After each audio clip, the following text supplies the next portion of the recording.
My name is Michael Vega. I'm 52 years old, born and raised in a quiet Midwestern town where nothing ever seemed to change, until my life did.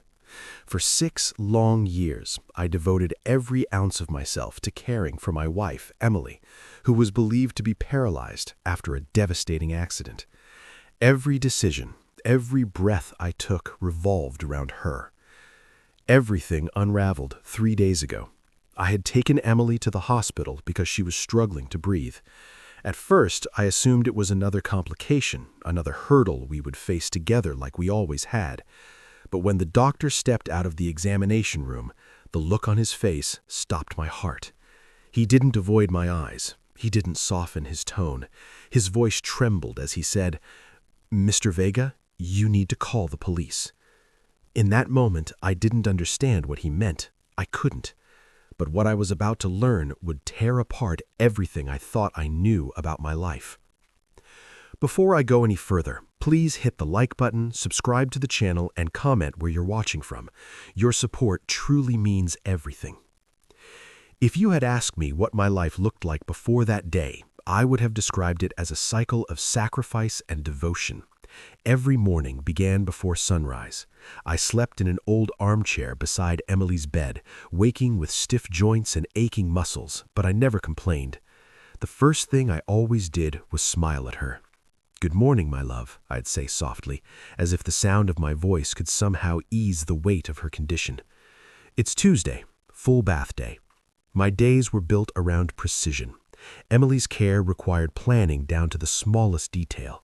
The water had to be heated to the exact temperature, towels laid out in a specific order, the neutral soap that wouldn't irritate her fragile skin, the portable bathtub placed beside the hospital bed we'd installed in our living room.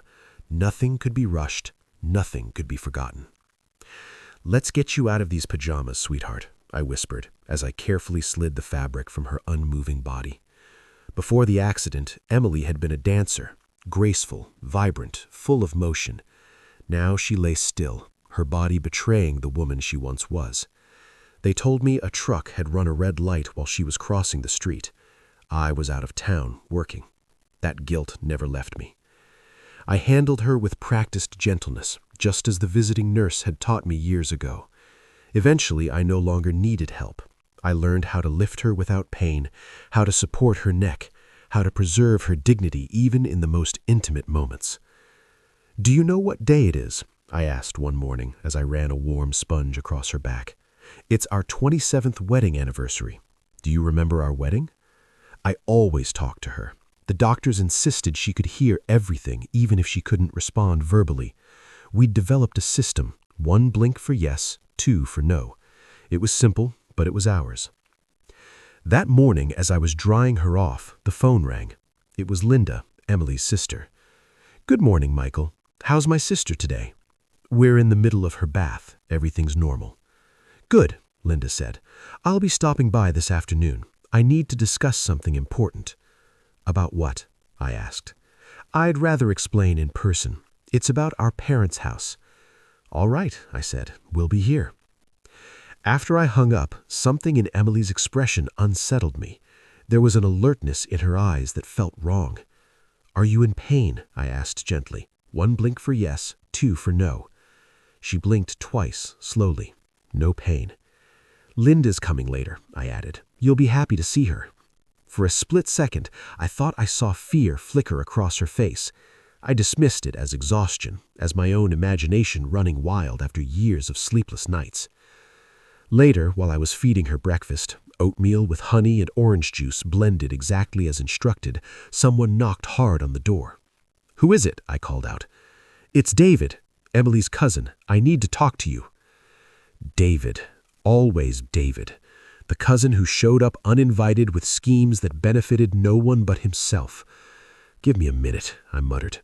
I wiped Emily's mouth, told her I'd be right back, and opened the door. David stepped inside without waiting, dressed sharply as always, his smug confidence instantly irritating. "Michael, you look awful," he said.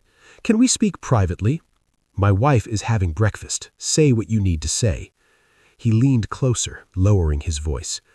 "I'm here about Uncle Robert's inheritance." "What inheritance?" I snapped. "And what does it have to do with me?" "Everything," he said. "Robert left a significant trust for Emily, meant for her treatment. I see you wasting your life caring for her." "That money is being used exactly as intended," I said coldly. "Yes, but there are experimental treatments overseas. I cut him off. "There is no we, David." He persisted. "With part of that trust, we could invest in a specialized clinic, one I would manage." I stared at him. "A clinic you would manage?" I repeated. "How convenient."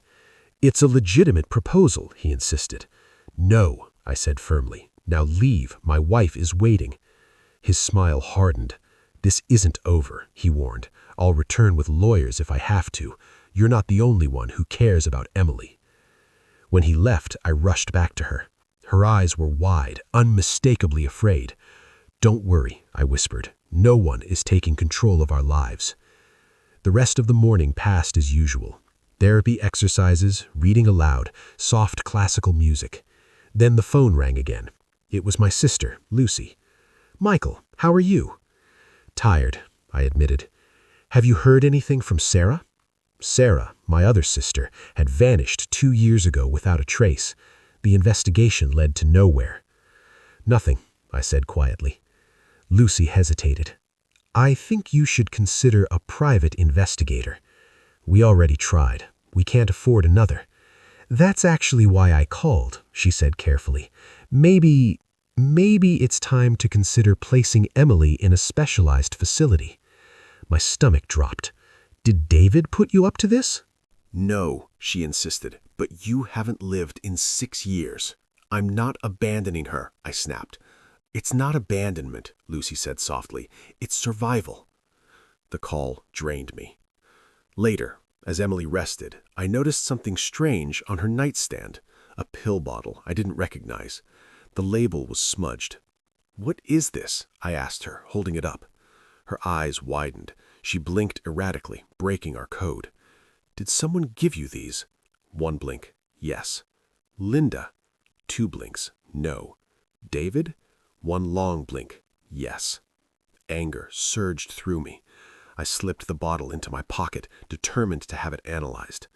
That afternoon, Linda arrived, documents in hand. She greeted me warmly, but something felt off. Emily seemed tense in her presence. "It's about our parents' house," Linda said, spreading papers across the table. "I think we should sell." "Sell?" I repeated. "Sentiment doesn't pay bills, and Emily can't decide right now." The words chilled me. "I'll need to review these with my lawyer," I said. "There's no time," she snapped, pushing the documents closer. "I just need your signature." I refused. For a brief second, her face twisted. Something dark, primal flashed beneath her calm exterior. Then it vanished. "As you wish, but think it over. The money would be good for all of us." Before leaving, Linda leaned over to Emily to say goodbye. She whispered something in her ear that I couldn't hear. My wife's expression changed subtly. When we were alone, I sat beside her. "What did Linda say to you?" Emily started blinking rapidly, agitated. "Easy, my love, slowly. Did she threaten you?" 1 blink, yes. A shiver went down my spine. "Does it have to do with selling the house?" 2 blinks, no. "With your uncle's trust fund?" 1 blink, yes. Something serious was happening between David, Linda, and those mysterious pills. I felt that Emily was in danger, but how could I protect her if I didn't even understand what this was all about? That night, while Emily slept, I reviewed the documents Linda had left. It wasn't just a proposal to sell the house. Among the papers was a forged power of attorney with my signature, authorizing Linda to manage all of Emily's assets, including the trust fund. The date on it was from 3 months ago. Someone had forged my signature. With trembling hands, I found my phone and called Dr. Mendez, Emily's primary care physician. "I'm sorry to call so late, doctor, but this is urgent. I need Emily to be examined tomorrow morning. Has her condition worsened?" "No, I don't know. I found medication I don't recognize, and there are strange situations with her family." "I understand, Michael. Bring her in first thing in the morning. I'll do a full examination and we'll analyze those pills." I barely slept that night, watching over Emily. For the first time in 6 years, I doubted everything and everyone. And what if the accident wasn't really an accident? What if my sister Sarah's disappearance was connected to all this? What if my entire devotion to Emily had been part of some sinister plan I couldn't comprehend? The next morning, I got Emily ready early. I explained that we were going to the hospital for a routine checkup. As I dressed her, I thought I saw a tear slide down her cheek. "Don't be afraid, my love. I'm going to protect you." The drive to the hospital was tense. Every red light reminded me of the supposed accident that had left my wife in this state. Every curve made me think of all the twists and turns of the last 6 years. When we arrived, Dr. Mendez greeted us personally. He examined Emily in detail while I waited nervously, clutching the pill bottle in my pocket like a silent piece of evidence that something was wrong. "I need to run some blood tests and some neurological studies," the doctor told me after the initial checkup. "It will take a few hours. You can wait in the family lounge." While I waited, I called my lawyer to tell him about the forged documents. He assured me we would file a formal complaint that same afternoon. The hours passed slowly. I saw nurses coming and going from Emily's room. At one point, Dr. Mendez came out, accompanied by another doctor. They both looked at me with an expression I couldn't interpret. "Mr. Vega, we need to talk." His voice sounded strange, as if he was struggling to find the right words. "We found something disconcerting in your wife's tests." "What is it? Is she worse?" Dr. Mendez took a deep breath before answering. "Michael, call the police right now." The doctor's words echoed in the hospital corridor like a gunshot. My mind couldn't process them. The police? Why? What's wrong with Emily? Dr. Mendez looked at his colleague, a neurologist according to his lab coat, and then led me into a small consultation room. He closed the door behind us. "What I'm about to tell you is difficult to explain," he began, rubbing his temples. "We've run various tests on your wife, electromyographies, an MRI, a complete blood work, and the anxiety was eating me alive. Your wife isn't paralyzed, Mr. Vega." The room seemed to spin around me. I grabbed the edge of the table to keep from falling. "That's impossible. She hasn't moved in 6 years. I bathe her. I feed her." "Listen to me," the neurologist interrupted. "The tests are conclusive. There is no damage to her spinal cord. There is no atrophy corresponding to 6 years of immobility. Her muscles show signs of recent use." "But I see her every day. She doesn't move. She can't speak. We communicate with blinks, for God's sake." Dr. Mendez placed a folder on the table and opened it. It contained the test results.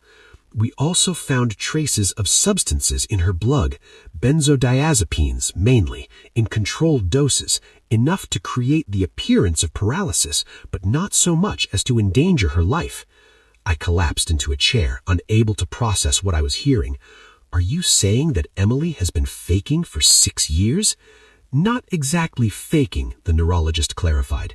"She's being systematically drugged, but not enough to cause actual paralysis. Someone is keeping her in that state, and she seems to be cooperating."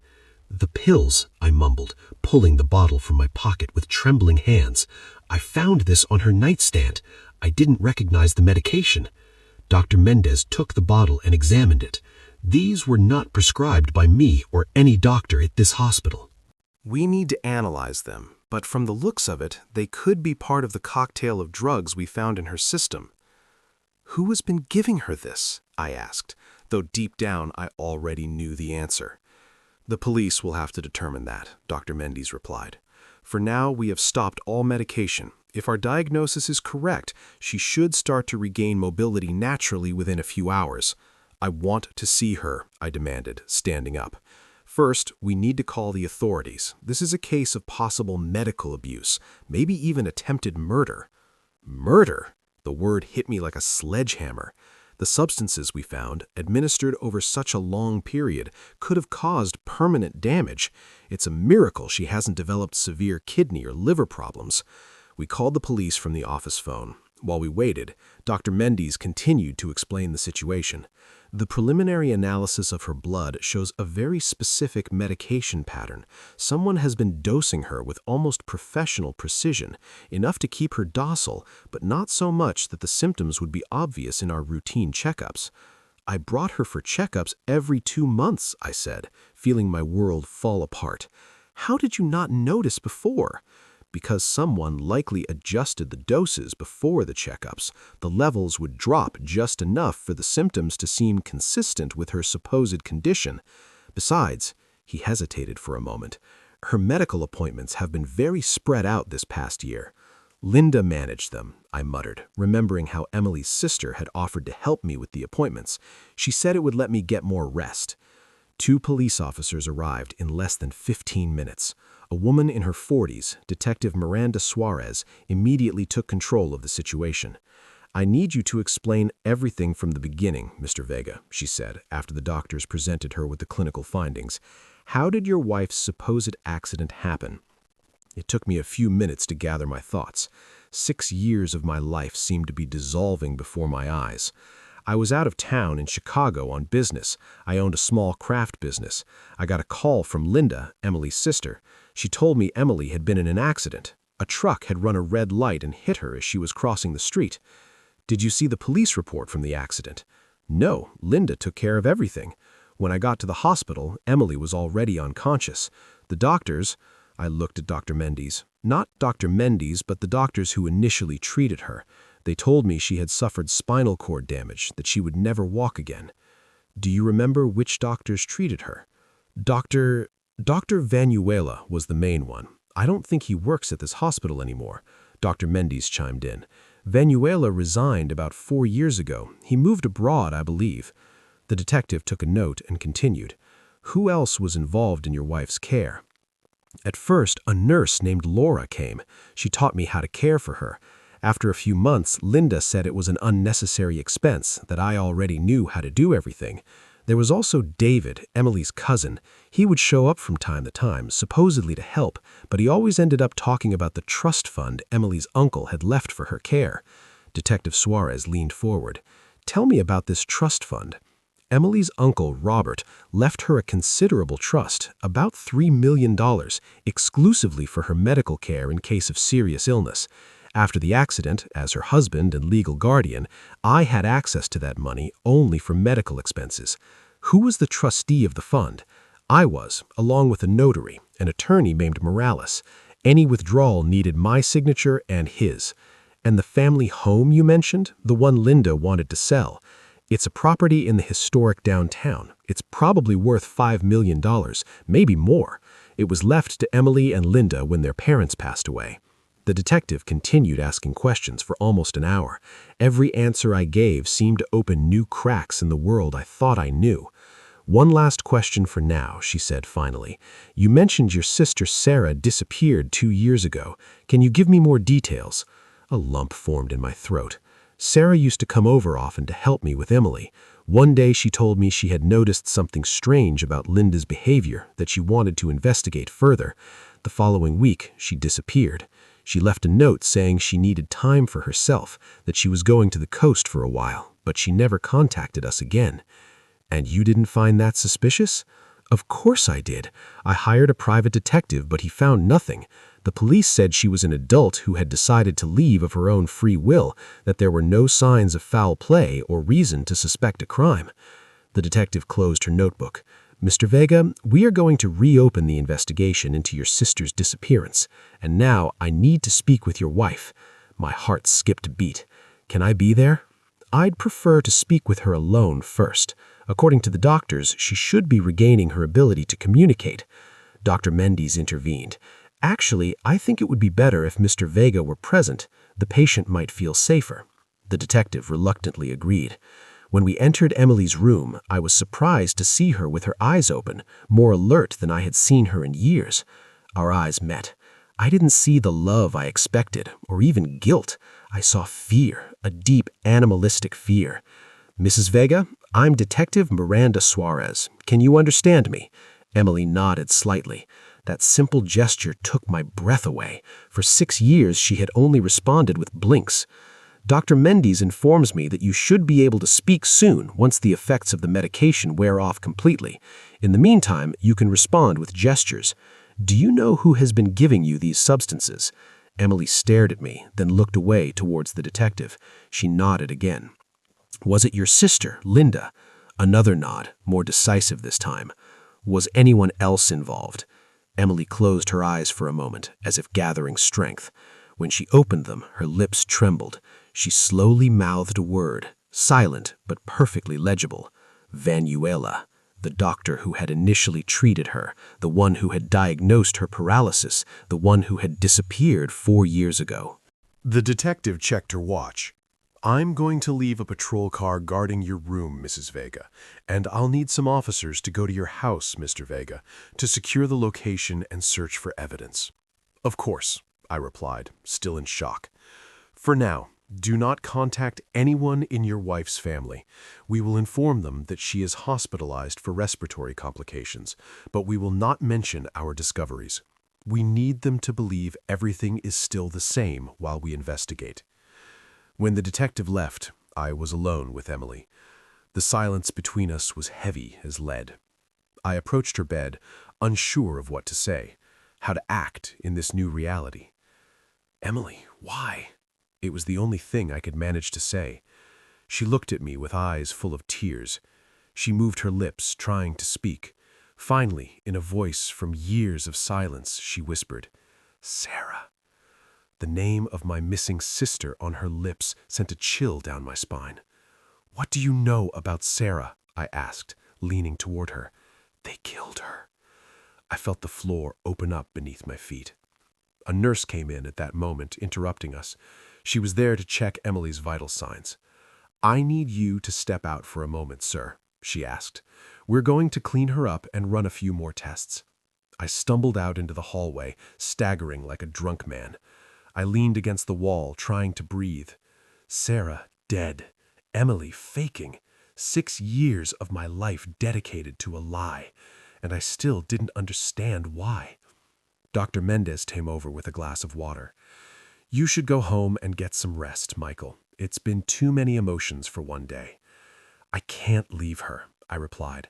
What if they try to hurt her? There are police officers on guard, and we'll be watching closely. Go pack some things and come back. We'll set up a more comfortable chair for you so you can spend the night. I finally agreed. I needed fresh air and time to think. Besides, I had to accompany the police who were going to search my house. The drive home was surreal. The same streets I had driven down that morning with a paralyzed Emily now seemed to belong to a different reality. When I arrived, 4 officers were already waiting at the door. While they searched the house, I started packing some things for Emily and for me. Clean clothes, toiletries, the book I had been reading to her, mechanical task that helped me not to think too much. In the bedroom that had been ours before the hospital bed in the living room became the center of our existence, I found a small key hidden at the bottom of my sock drawer. I didn't remember ever seeing it before. One of the officers approached me. Do you know what this key opens, Mr. Vega? I have no idea. We examined it together. It was small, probably for a safe deposit box or a padlock. The officer photographed it and put it in an evidence bag. Can I check your sister-in-law's belongings? The officer asked. Linda's? She doesn't live here. I mean, anything she might have left behind when she visited. Oh, right. She sometimes used the guest room this way. We found nothing unusual in the guest room until the officer looked under the bed and pulled out a small suitcase. Do you recognize this? No, I replied. There shouldn't be anything under that bed. I clean it regularly. We opened the suitcase. It contained documents, an old cell phone, and something that made my blood run cold. Sarah's favorite bracelet, a gift I had given her for her birthday years ago. The officer immediately called Detective Suarez to inform her of the discovery. Meanwhile, we turned on the phone. The battery was almost dead, but it worked. In the photo gallery, we found images that chilled me to the bone. Sarah, clearly beaten, tied to a chair, and next to her, smiling for the camera, were Linda and David. Oh my God, I muttered, feeling like I was going to sick. The officer gently took the phone from my hands. "This is crucial evidence, Mr. Vega. I need you to remain calm." But calm was impossible. The images were burned into my mind. My sister, she's really dead, isn't she? The officer didn't answer, but his eyes said it all. When I finally returned to the hospital, it was almost dusk. Detective Suarez was waiting for me. "We've issued arrest warrants for Linda Hernandez and David Rojas," she informed me, "and we're searching for Dr. Valenzuela through Interpol. Have you found anything about my sister?" "Not yet, but the photos are damning. We're expanding the search perimeter." "Can I see Emily now?" "Yes, but there's something you should know." She started to speak more clearly. "What she's saying is, disturbing." "What is she saying?" "It's better if you hear it from her, but prepare yourself, Mr. Vega. This goes much deeper than we ever imagined." I entered the room with my heart pounding in my chest. Emily was sitting up in bed, awkwardly holding a glass of water. When she saw me, her eyes filled with tears. "Michael," she whispered in a weak voice, "forgive me. I had no choice." I slowly approached and sat on the edge of her bed. "Why, Emily? Why? 6 years of this sham? What happened to Sarah?" Emily closed her eyes for a moment, as if to gather her strength. When she opened them, I saw a determination in them I had never seen before. "It all started with my uncle's trust fund," she began, "but it turned into something much worse. Linda and David didn't just want the money. They wanted to make us disappear, all of us." I sat beside her, trying to process what she was saying. The hospital room, with its white walls and smell of disinfectant, seemed like an unreal stage for such a confession. "Make us disappear? Why?" I asked. Emily took another sip of water. Her hands were still shaking, but her gaze had become firm, determined. "My father's house. It's not just a property in the historic downtown. There's something more, something my father hid before he died." "What? Documents?" "Proof of David's illegal business dealings with local politicians, fake contracts, bribes, money laundering. My father was an accountant and he discovered everything. He hid them as a life insurance policy, but he died before he could use them." "And Linda, your own sister, is involved in this?" Emily nodded slowly. "Linda always envied what I had. My marriage, our father's affection. When he died and David told her about the hidden documents, she saw her chance. They planned the fake accident to control the trust fund, keep me drugged, and quietly search for the documents in the house." "But the house was left to both of them," I reasoned. "Linda could go in whenever she wanted." "It's not that simple. My father was meticulous. The documents are hidden in a safe. Only I know how to open it. He entrusted it to me shortly before he died." A memory flashed through my mind like lightning. The small key we found in my drawer. A small key. A brass one. Emily's eyes widened in surprise. "You found it. Sarah hid it for you. She said it was the only place Linda wouldn't look." "The police have it now," I replied. "But Emily, what really happened 6 years ago? How did they fake the accident?" She looked away toward the window. Night had fallen over the city. "There was no accident. Linda drugged me during a family dinner. When I woke up, I was in the hospital with Dr. Valenzuela telling me that if I didn't cooperate, they would kill you. They showed me pictures of you being followed by armed men. They said it was simple. I would pretend to be paralyzed, you would manage the trust for my medical care, and they would withdraw the money little by little. Why didn't you try to warn me?" "I tried, Michael, so many times. At the beginning, when the nurse was still coming, I tried to communicate with blinks, but Linda was always watching. Later, when Sarah started visiting more often, I managed to make her understand that something was wrong." "And that's why Sarah disappeared?" I murmured, a lump forming in my throat. Emily nodded, tears streaming down her cheeks. "Linda and David caught her checking my medications. They kidnapped her. They showed me pictures of her beaten to keep me quiet. They told me if I didn't play along, I'd be next." "My God, Emily!" I took her trembling hand in mine. "And Dr. Valenzuela, He forged all the diagnoses? He was in on it from the beginning. He received a cut of the trust fund as specialized consultations. When he got too greedy, they sent him abroad. The door opened, and Detective Suarez walked in. She had overheard part of our conversation. "Mrs. Vega, I need you to give me more details about the documents you mentioned and the whereabouts of Dr. Valenzuela." For the next hour, Emily shared everything she knew. Linda and David had withdrawn over $1 million from the trust fund in those 6 years. Dr. Valenzuela, she had heard, was in Argentina under a false identity. And as for Sarah, the last she knew, they were holding her at a rural property owned by David on the outskirts of the city. "But that was over a year ago," Emily said. "I don't know if she's still alive." The detective took detailed notes and then looked at both of us seriously. "We have patrols looking for Linda and David, but we can't find them. They're not at their known addresses. It's possible they were tipped off about our investigation." "Tipped off by who?" I asked, alarmed. "We're looking into it. It could be anyone. A hospital employee, a contact on the police force.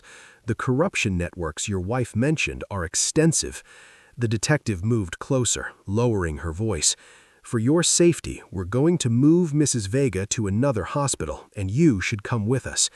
Is the situation that serious? If what your wife says is true, these people are not only involved in fraud and kidnapping, but likely murder. They will stop at nothing." The transfer was arranged for the early morning, a hospital in a major city where Emily could receive specialized care to recover from the long-term effects of the drugs. I would go with her, protected by undercover officers. As we waited, I sat with Emily in the darkness of the room. Only a small lamp illuminated her face. After so many revelations, I still had more questions than answers. "How did you endure all of this?" I asked. 6 years of faking, knowing what was happening?" "Thinking of you," she replied, simply. "If I revealed myself, they would have killed you. David has dangerous contacts, hitmen. I heard him talking to Linda many times about how easy it would be to solve the Michael problem. But living like that wasn't a life, Emily. It was a prison. I watched you day after day sacrificing yourself for me, and I couldn't tell you the truth." Her voice broke. "The worst was at night when you were sleeping. Sometimes Linda would come and force me to walk around the house to prevent muscle atrophy. If I refused, she threatened to hurt you. You walked in our house only when you were fast asleep. Linda would give me something so you couldn't hear me. Always watched, always threatened. And the blinks, our way of communicating." A sad smile appeared on her face. "That was my little rebellion. I established that code with you, hoping I could use it to warn you someday. But they were always watching." A nurse came in to check Emily's vitals. When he left, I continued with my questions. "You said this all started because of the documents your father hid. What's in them exactly?" "Fake contracts between David's construction company and the state government. Overbilling, ghost properties. My father was the accountant of the company before David took over. He discovered they were embezzling public funds, millions of dollars. And why didn't he report it? He tried, but no one believed him. An old accountant against a businessman with political connections. That's why he kept copies of everything as insurance. When he got sick, he told me where he hid them." A soft knock on the door interrupted our conversation. It was Dr. Mendez. "Sorry for the late hour, but I wanted to check on the patient before the transfer," he said, approaching Emily. While the doctor examined her, my phone vibrated with a text. It was from my sister, Lucy. "Where are you? I stopped by your house and no one was there. I'm worried," I replied briefly. "Emily had complications. We're at the hospital. I'll call you tomorrow." I immediately received another message. "Which hospital? I'm on my way." I looked at the detective who had come back into the room. "My sister wants to come. Is it safe to tell her where we are?" The detective frowned. "For now, it's better not to involve anyone else. Tell her you'll call when things have stabilized." I followed her advice and put my phone away. Dr. Mendez finished his examination. "Physically, she's improving, but she'll need intensive therapy to regain full mobility. 6 years of forced inactivity have considerably weakened her muscles. "Will I have permanent damage?" Emily asked in a trembling voice. "It's hard to say right now, but with the right treatment, you should recover much of your functionality." When the doctor left, Emily turned to me with an expression I hadn't seen before, pure determination.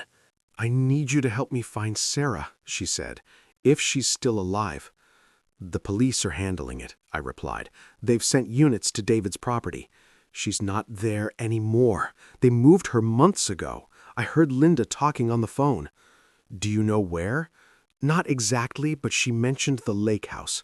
David has a cabin on the lake. He never took me there, but he mentioned it sometimes." I passed this information to the detective, who immediately made some calls. When she returned, her expression was grave. "We've located the cabin, but we need a warrant to enter. We're working on it." At 3 in the morning, everything was ready for the transfer. 2 orderlies helped Emily into a wheelchair. She still couldn't walk on her own. Her muscles, though not atrophied as one would expect after 6 years of real paralysis, were extremely weak. Detective Suarez personally directed the operation. An unmarked vehicle was waiting for us at the hospital's service entrance. 2 plainclothes officers would escort us. "The drive to the city will take about 4 hours," she informed us. "There's a private clinic waiting for you with staff we trust." As we moved through the silent hospital corridors, I felt a growing sense of unease. Everything seemed too easy. If Linda and David were so dangerous, if they had so many connections, wouldn't they have tried something by now? My unease turned to panic when we reached the parking garage and I saw who was standing by the vehicle. "My sister, Lucy." "Michael," she exclaimed, running toward us. "Thank God I found you." The detective quickly stepped between us. "Ma'am, this is a police operation. You can't be here." "Police? What's going on?" Lucy seemed genuinely confused. "How did you know where we were?" I asked, increasingly alarmed. "A nurse friend of mine called me. She said Emily was being transferred and that it looked serious." The detective and the officers exchanged tense glances. "Which nurse exactly?" the detective asked. "Laura, she works at this hospital. She said it looked like an emergency." A chill ran down my spine. Laura, the name of the nurse who had cared for Emily at the beginning, the one Linda fired, saying she was an unnecessary expense. Detective Laura was the nurse who... I didn't finish the sentence. A screech of tires filled the parking garage as a black SUV appeared out of nowhere, skidding toward us. The doors flew open and 3 armed men jumped out. "Get on the ground," one of the officers yelled, drawing his weapon.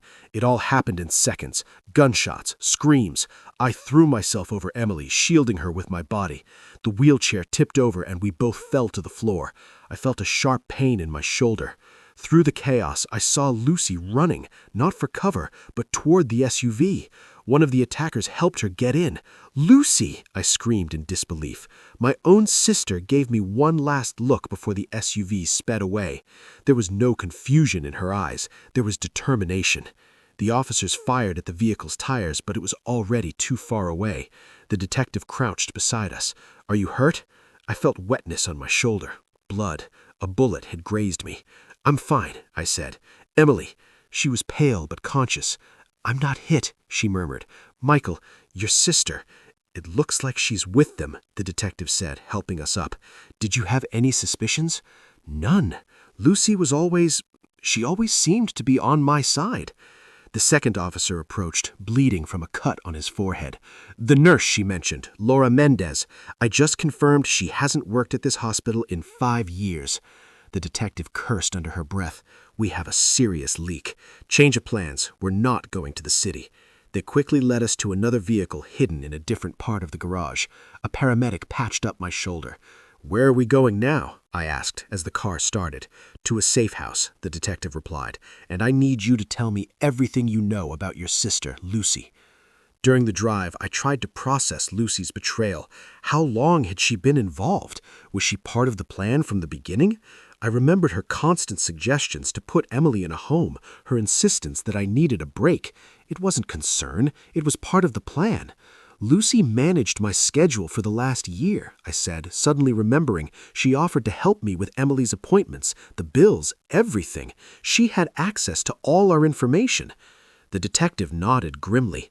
"The circle is closing, a complete family operation. But why? The question escaped my lips, almost like a lament. Emily, who had been silent, spoke in a weak voice. The documents my father hid, they don't just implicate David. There are more people involved, important politicians, businessmen, millions of dollars in fraudulent contracts. She paused and looked directly at me. Lucy's name is in those documents, Michael. She was the link between David and the officials. The revelation hit me like a sledgehammer. My own sister, whom I had always considered honest and hard-working, was part of a corruption ring that had destroyed our lives. "You knew this from the beginning?" I asked Emily. "I found out later from conversations I overheard between Linda and David. At first, I thought the goal was just the trust fund. Then I understood it was much bigger." The vehicle stopped in front of an anonymous building on the outskirts of the city. It looked like an abandoned warehouse, but inside were makeshift offices and agents at work. "Tactical Operations Center," the detective explained. "You'll be safe here while we organize the raid on the lake cabin." A paramedic patched up my wound while Emily was settled on a cot. Her face showed exhaustion, but also relief. For the first time in 6 years, she could speak freely. "I'm so sorry, Michael," she said when we were alone. "Everything you've been through because of me." "It wasn't your fault," I replied, taking her hand. "You did what you had to do to survive, to protect me. But Sarah, my sister, and now finding out Lucy is involved." "We'll find Sarah," I promised, though I wasn't sure if it was a promise I could keep. "And we'll stop everyone responsible." Emily squeezed my hand with a surprising strength for someone who had been paralyzed for 6 years. "There's something else you need to know," she said, her voice barely a whisper. "Something I overheard last week when Linda was on the phone. They thought I was sedated, but I hadn't taken all the pills." "What is it?" "It's about Sarah and about why Lucy has been so involved in all of this."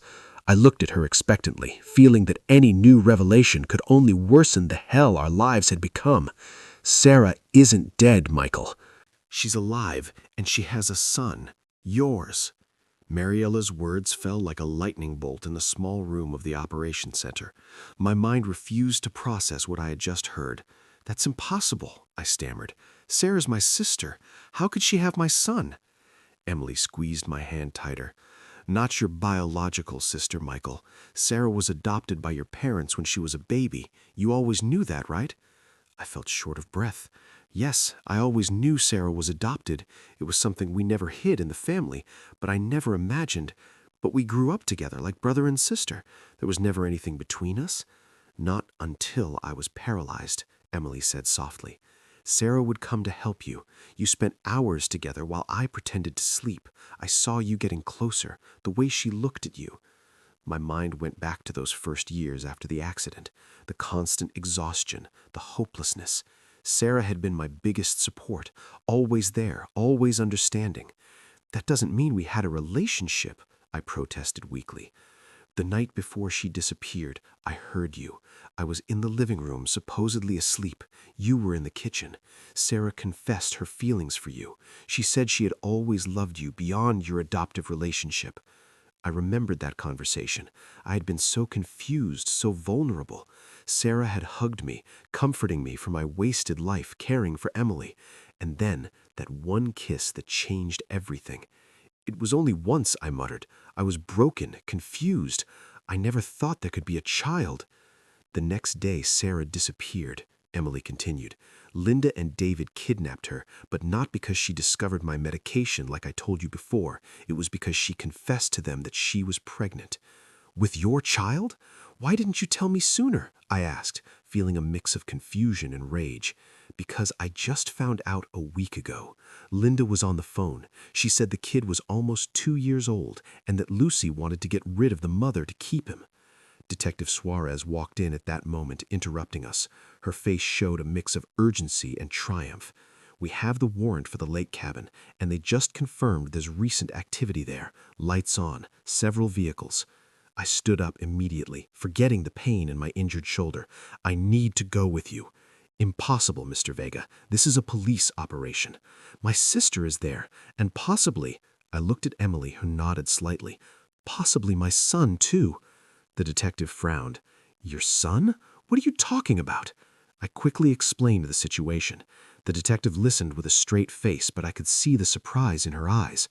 "That complicates things," she said finally, "but my answer is still no. It's too dangerous. If there's a child involved, my presence could help," I insisted. "Sarah would trust me. The boy will need a familiar face." After a heated argument, the detective partially relented. "You can accompany us, but you will stay on the outer perimeter with the paramedics. Only if we secure the scene and determine it's safe will we allow you to enter." Emily tried to sit up. "I'm going to—" "Absolutely not," I said. "You can barely move. You need to rest and recover." "I've been resting for 6 years, Michael," she said with bitter irony. "Besides, I know Linda better than anyone. I know how she thinks, how she reacts under pressure."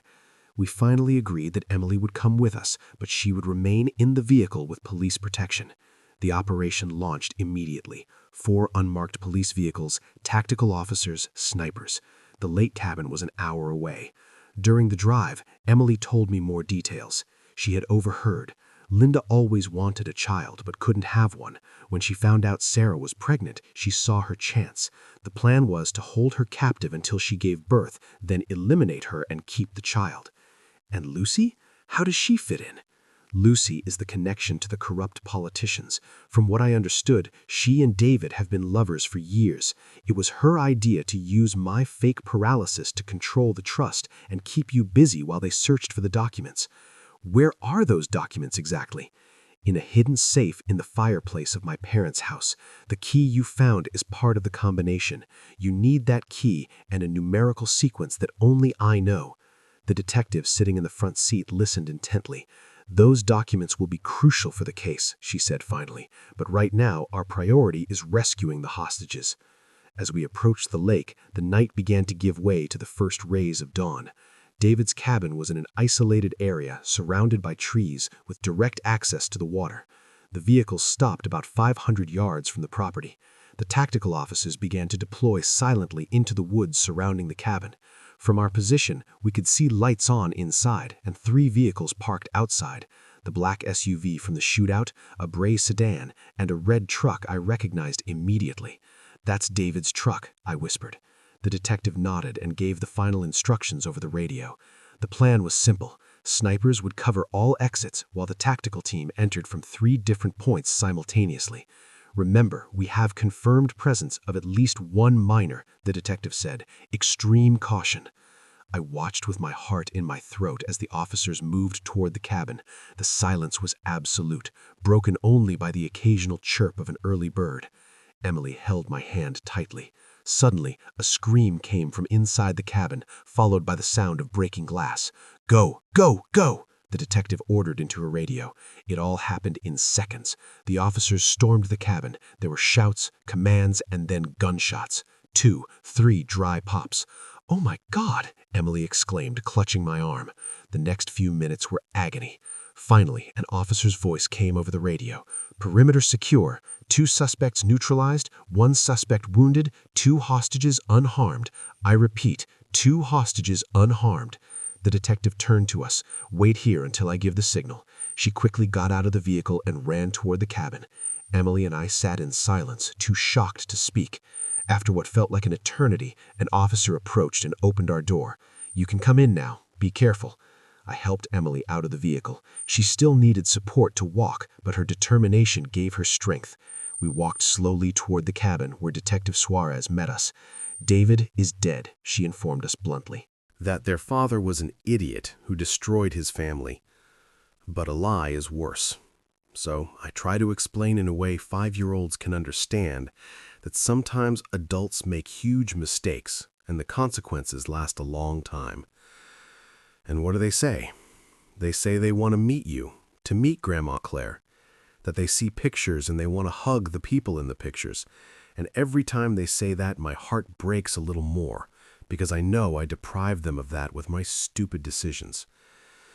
Silence fell between us, heavy, loaded with 2 years of separation, of pain, of growth, maybe. And I watched my son, really watched him, seeing not the conspirator from 2 years ago, but a different man, thinner, more tired, but also more real, more authentic, without the veneer of arrogance he used to wear. Stephen, why did you turn down the independent project, the client who wanted to hire you directly? My friend told me you refused. Why? Because I wasn't ready. Because, Dad, for my entire life I took shortcuts. I expected things to come to me because of my last name, because of connections, because of your money. And I always failed because I never built a real foundation. I never learned the humility of starting from the bottom. So when that client offered me the project, I saw the temptation, the chance to win big, fast. But I also saw the trap of falling back into old patterns. So I refused, because I needed more time, more experience, more proof to myself that I had really changed. That was a wise decision. It was the right decision. And Dad, I know this probably sounds calculated, like I was doing the right thing just to impress you, but honestly, I didn't know you were watching. I thought you had written me off completely, that these 2 years had been in a vacuum, with no audience, just me trying to be better. And that's why it's significant, because, Stephen, if you had known I was watching, your behavior would have been an act. But without that knowledge, it was genuine, and that counts for something. Does it count enough for forgiveness? For a chance to reconnect?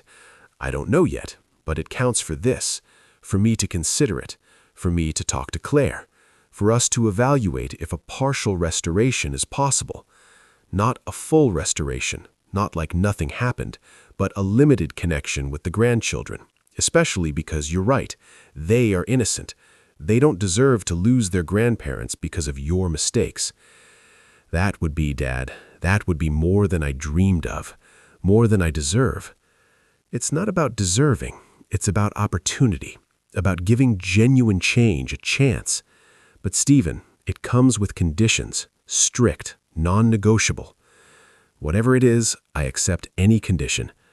First, you never, ever mention money, inheritance, property, nothing financial with us, with Claire especially. Those topics are closed, permanently. Understood? Second, the reconnection is gradual. We start with video calls, then short, supervised visits, and only if that goes well, for months, even years, do we consider more. Perfect. Whatever you need. Third, if there is any sign, that the old patterns are returning, greed, manipulation, any behavior that reminds us of the conspiracy, it is over immediately. No more chances. That's fair. Fourth, the will remains as it is, the complete disinheritance. It does not change, not now, not in the near future. Maybe in years, if you demonstrate absolute consistency, we will consider a minor modification, but do not expect it. Do not count on it. Build your life assuming you will inherit nothing. I already am. And Dad, honestly, I don't want the inheritance anymore. I don't want the money. I just want a relationship with you, with Mom. That's worth more than any property. We'll see if that's true. With time, with sustained action, I'll prove it, for as long as it takes. After almost 2 hours of conversation, of hard questions and answers that seemed genuine, I made a decision. All right, I will talk to Claire. I will tell her about this conversation, about the changes I see, and if she agrees, if she feels comfortable, we will arrange a video call with her, with you, and with the children, and we'll see how it goes. Stephen cried openly, without shame. Thank you, Dad. Thank you for the chance. I won't waste it. I promise. Promises are words. Show me with actions for years, and maybe, just maybe, we'll rebuild something real. That night, I spoke with Claire. I told her everything, and I saw tears in her eyes too. Do you think it's real, the change? I want to believe it, and the evidence suggests it is. But Claire, we can't know for sure, not yet. We need time, continued observation. And in the meantime? In the meantime, we take one small step, a video call with the grandchildren. We see how it feels, and then we decide the next step. When? How about Sunday, 3 days from now? It gives you time to prepare emotionally. Sunday came. We set up the video call from the living room of our house, And when the connection was established, I saw Stephen in a modest apartment with 2 children, Mason and Sarah, who we hadn't seen in person since they were 3.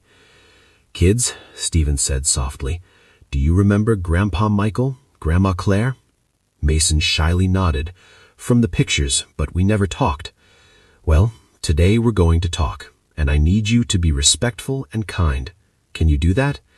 "Yes, Daddy," they said together. And for the next hour, we talked with grandchildren we barely knew, about school, about games, about drawings they had made. And it was beautiful, painfully beautiful, because they were innocent, pure, uncontaminated by their father's mistakes. Claire cried silently, from happiness, from sadness for the lost time, from hope for the future. And I felt something I hadn't felt in 2 years, something like family, fractured, scarred, but maybe reparable. After the call, when the kids had gone to play, Stephen stayed on the screen. "Thank you for this. I know it was hard." "It was," admitted Claire. "But Stephen, it was also beautiful. Your children are wonderful." "They are, and they deserve grandparents. They deserve an extended family, and I am going to make sure, with every action, with every decision, that they have it."